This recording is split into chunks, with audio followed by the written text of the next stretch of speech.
Coach, I guess, how's it been moving over the running backs, and what have you kind of seen from that unit so far in the spring?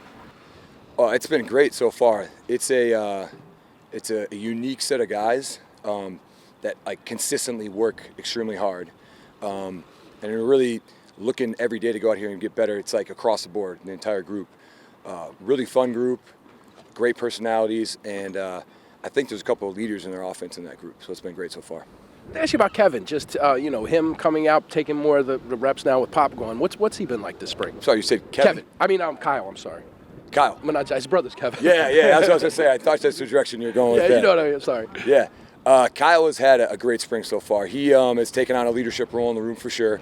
Kind of sets the tone for the group with how you go about working every single day. There's like a level of consistency from him that's fun to watch, and you can see it resonating through the entire group just with how he's kind of attacking things personally. You coached the offensive line for 2 years, obviously. So does that make the move to running backs a bit smoother, knowing, having a familiarity with this position group? Yeah, I've actually coached running backs before as well. So it was a very easy transition. And again, because of the group of guys I'm coaching, it's been seamless just because of how great of kids they are and how hard they work every single day. Obviously, there's parts of being an O-line coach that helps being a running back coach because you have a perspective that you can add to the room, talking about how the protection schemes or the blocking schemes of the run game work for sure. How has Jameer Collins progressed, compared to last year? I would say Jameer has taken big steps in his understanding of protections and his consistency with running with great pad level. I would not have said there was anything about how he worked because that's always been a thing I've known about him. He's an extremely hard worker. But he's really is focused on those little details of things to get better at, and you see that every day as he practices. Coach Kyle Manungai was kind of a little under-recruited coming out of high school in some respects. Do you see him as a player with a chip on his shoulder who's out to kind of prove some doubters wrong?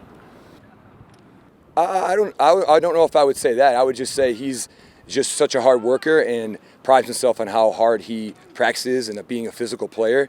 So I don't know if that's necessarily because of a chip on his shoulder or that's just the kind of kid he is. And I mean, you saw that in high school when he watched his tape.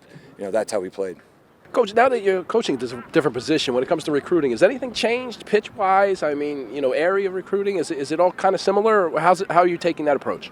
No, I mean, how you recruit is about consistency with building relationships and making sure that you recruit them the same way that you're going to coach them when they're here. So I have gone about my business the exact same way, absolutely. Coach was saying a couple weeks ago that he would like to see the running backs kind of get more downhill, more physical running style. I mean, how do you kind of get to that point? And what are the steps that you need to take for these running backs to kind of play like that consistently? I mean, there's definitely ways you can work on that during practice and with individual periods, but the biggest thing is it has to be a mindset to consistently do it every single snap you're out there and have that mindset, I'm going to be a physical back. Even if maybe you're not feeling 100% when you go out there, you got to convince yourself, I got to run right through those guys for sure. How's it been meshing with a new O-line? A lot of transfers coming in, you guys, with your position group. How is that kind of, blended together?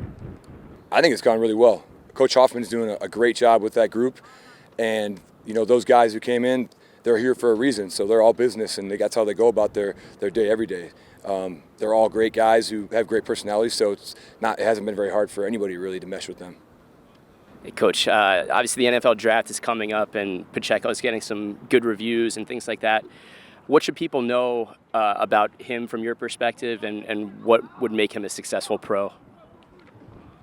Pop is one of the hardest workers I've ever seen.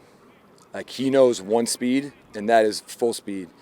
And you never have to ever ask him to play harder, whether it's practice, walk through. Sometimes you have to tell him to maybe slow down a little bit, but just one of the hardest workers I've ever been around, and that's gonna carry him because you work extremely hard in the NFL. That stands out just with how some of those teams practice. Time for two more.